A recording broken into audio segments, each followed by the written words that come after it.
Welcome back to my channel. Some of you are here for wildlife, some of you are here for the koi pond.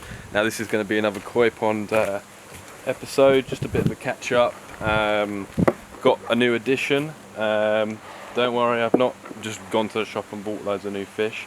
So we'll get back to that a little bit later on. I think some of you remember that I had that ill sanke. Fortunately that sanke passed away. But some positivity to take away from that as a new koi keeper. Make sure you get yourself a microscope. If you can't do it, see if you can get someone in your area that can do scrapes, that sort of thing, to find the parasites. Because the best thing, before you put any medication in, is find out what is going on with your fish. Sometimes that's the best thing, is you can just sit there and watch them and see if they're flashing or anything like that. Then you know you might have a little problem going on in the pond. So from that ill sanke, I did get a microscope and lots of little bits and pieces, and I found, let me get this right, skin flukes. Thank you, Mr. Daly, for your help in identifying those. So all the fish had flukes. I couldn't catch the roach. I've got one roach in this pond. I've had him for a few years now, and on the treatments it says, oh, don't use it, don't use this, with, you know, sensitive fish like roach, or most of the time it's sturgeon. But I've managed to use a treatment. I think it's called Fluke Solve. This is my koi slash whatever I need. So I was using this stuff. I believe it's Kockney Koi Fluke Off treatment. Now sometimes I have to admit, when I've put treatment in the past, you know, you think, oh, just put this in or whatever. But first time doing things properly, so I measured out all the dosage for the pond, turned the UV off, put the treatment in at night, because, you know, they say turn the UV off when you're doing treatment, but it doesn't make sense. I know that the UV light is very, very strong, but you've also got sunlight, so I just thought it made sense. Someone on Facebook, a guy called Sean Slevin, now some of you might know this guy, some of you don't, but he managed to give me some really good advice about different stuff. So crack on, we'll have a little look around the pond, and hopefully see the new addition. So my filter has changed slightly for the better, I'm thinking. So I gave it a clean out today. So you've got the vortex still here, took the brushes out, just the vortex is actually doing a pretty good job. Then if you can see right down in the bottom there's a bit of muck and stuff. So yeah, that's settling nicely. Then brushes, jet mat. The jet mat I don't really touch, to be honest. I drain the chamber, but I don't really touch the jet mat. You know, brush off these and whatever. So Gary Parker, I'm sorry for all the messages I sent you in the past about how to do this sort of stuff, but I managed to, you know, make myself a little gate, just out of an old pond lily basket, just held it with the cane, and then this is here. I know it's not super fluidized, but I've got this massive pillar in the middle. I might swap these two around at some point, but for now I'm just going to leave it. There's no point faffing around even more. So underneath this I've also got I've got 3 filter mats, you know, coarse, medium and fine. They're underneath this, and then the pump sits underneath that. Now ideally the water will be taken from the top, but until I get the fixings and stuff for this, if anyone's got any spare fixings, it's a 3" to, and I want it to go to a 1.5. I'm using a flexi pipe because, hey, it's a first koi pond and I've done alright with flexi pipe, so it seems to be fine. Fluidized K1 now, so that's, you know, bubbling around. Obviously you got the water coming in, so filter looking good. So as well as having doing the filtration clean, both, you know, actually cleaning it out and also cleaning it in terms of making all the different bays a little bit tidier, because it was just a mess of stuff before, and it looks a lot better, well, for me anyways, and it seems to be working a lot better. Now I got this UV, because everyone mentioned that my UV was tiny for the size of the pond, and I totally agree with that. So I treated myself and treated the fish to an Evolution Aqua Evo 55. Now I got this from the guys at I believe it's Simply Koi Limited, so I'll drop a link down below, so you can go check them guys out. Great prices, really good. You know, as a newcomer, especially as I'm 22, so no, money isn't just flowing out of the trees. It was a really great deal, and Graham from Simply Koi Limited, he actually dropped it down for me, so that was really kind of him, and gave me some really sound advice. So I've got the Evo 55, that's just running along there. I'll sort all this pipe and stuff out later on, and then something homemade. You know, it's more when the water's underneath like that. For now it's nice just to have a little bit of flow running on the surface of the water, but little venturi, you know, you can buy these, but I thought I'll just give it a go, see if it works. When that pipe is fully submerged, then yes, it does provide a lot of oxygen. So yeah, that's the main filter. Filter's clean, UV in. Oh, tiny little venturi, but you know, it works out. The garden as a whole is all getting cleared out. That's the turtle pond over there. I'll do a little run through that at the end, but for all you koi guys and gals, this is what you're coming to watch, not this. So for the new addition, because you know, when you have a new pond, it's very easy just to think, right, I want to fill it up with koi, you know, because although the pond is 16,000 litres, when you take the net off, I'm sure all koi keepers have this, when you take the net off, everything looks so empty, especially for a new pond keeper, because I've only got maybe 6 fish in here now. So the new fish that I have is actually a chagoi. It's a chagoi that I bought maybe end of last year, and my neighbour currently, he was looking after it in his koi pond. He's got a pretty nice one, very simple. And I said, look, can you just look after this fish while I'm in the building process? He said, yep, no worries. And he said that, you know, could you come pick up your fish, because he was going to get in a few more and needed some space. So I said, yep, not a problem. You know, the pond's looking alright, it's running. All the water tests seem to be doing okay. And yes, I have been doing them weekly. Any advice on water changes would be really helpful, especially when you're not, you know, mathematically inclined and whatnot. Usually I feel my water changes is whenever I clean out that 4-bay CL2 filter, that's my water change. So, and I clean my filters maybe once a week, or once every 2 weeks, depending on, you know, if I'm around the house or not. So yeah, the new fish is the chagoi. Hopefully I will put in some video in the next clip of the new chagoi feeding. He's a sizable girl or gal, I don't know. If any of you fish koi experts out there can let me know if it is a girl or a boy, so then choose a name. I've got a couple. I'm thinking Big Mo, I'm thinking Big Dave, or Big Boy. So if you want to comment down below whatever you think we should name the new chagoi. A lot of people seem to think that, you know, chagois, you throw one in the pond and it will come up straight away.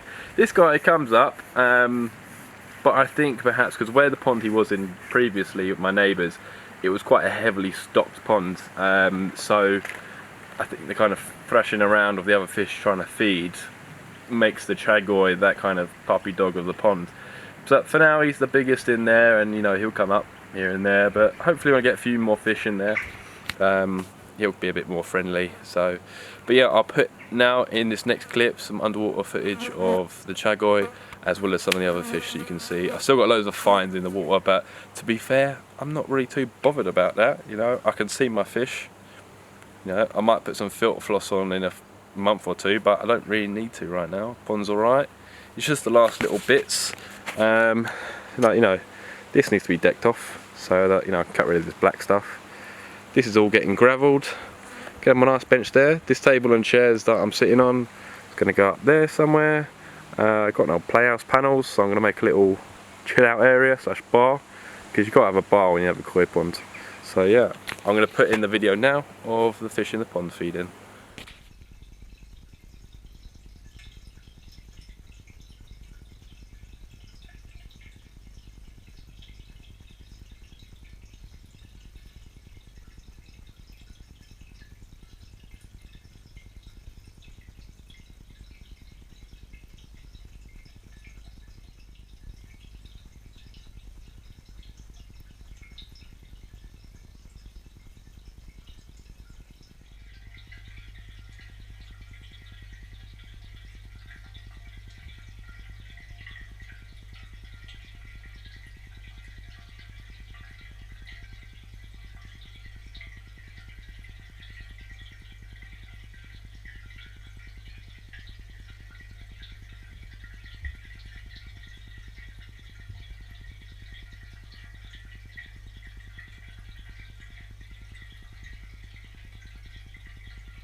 So yeah, this part of the garden, there was a big bench here, rotted all the way through, so that's gone. Now I've got this lovely little black furniture set, so I can sit here, look at my 2 ponds. I've got my bench over here that I can go sit on, and up here is going to be some sort of bar, chill out area. All these paths are getting gravelled as well. So yeah, this is the turtle pond, lovely and green. You know, I will be putting a filter in a minute, but I'm a bit tired of buying pond stuff, if I'm honest.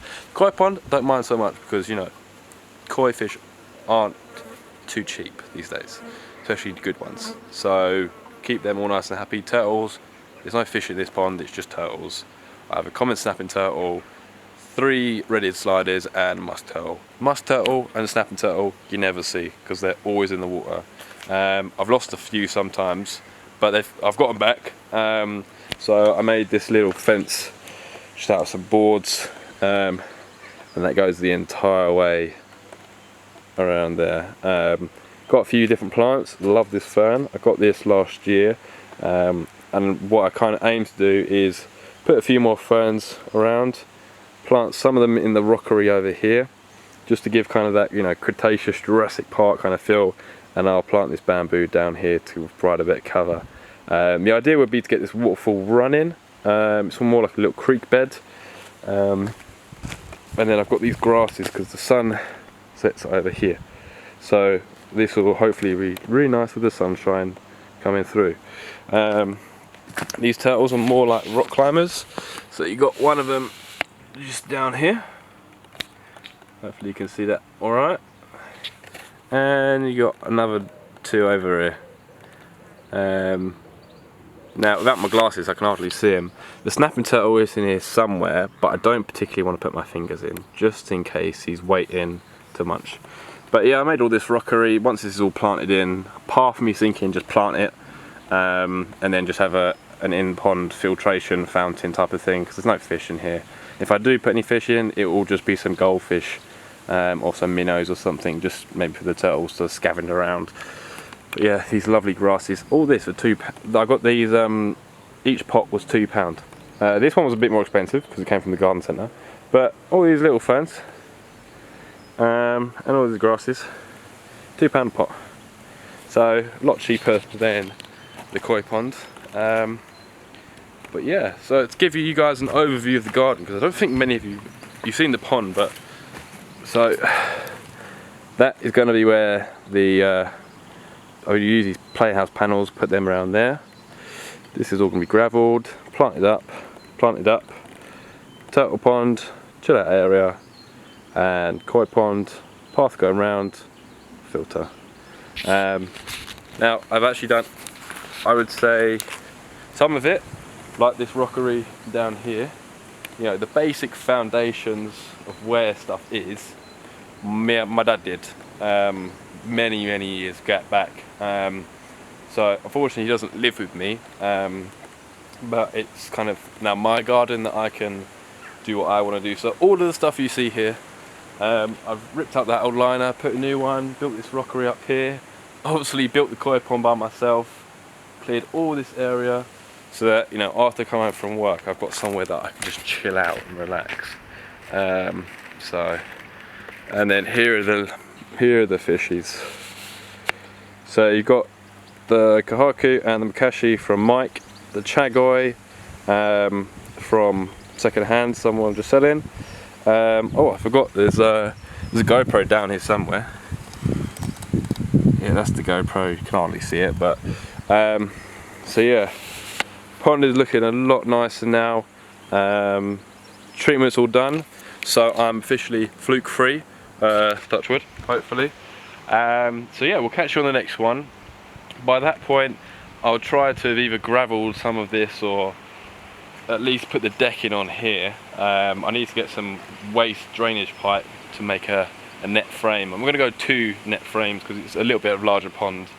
So yeah, so filter's good, UV added, DIY venturi, Josh style, new chagoi. That's it really, and most of the stuff I've been doing now, because the pond is basically running itself. It looks a bit ugly, but I can deal with ugly for now. So yeah, that's the end of this week's video. So hopefully you enjoyed it. Thanks again for everyone that likes and subscribes to the video, especially to those that comment down below any advice or tips, or just anything that they can help a new young koi keeper, because sometimes Facebook can be a bit of a bash fest with people not liking new koi keepers. They probably didn't have Facebook back in their day, I don't know. So I really appreciate my YouTube crowd. You've been really helpful, and big thanks to some of my main commenters, subscribers.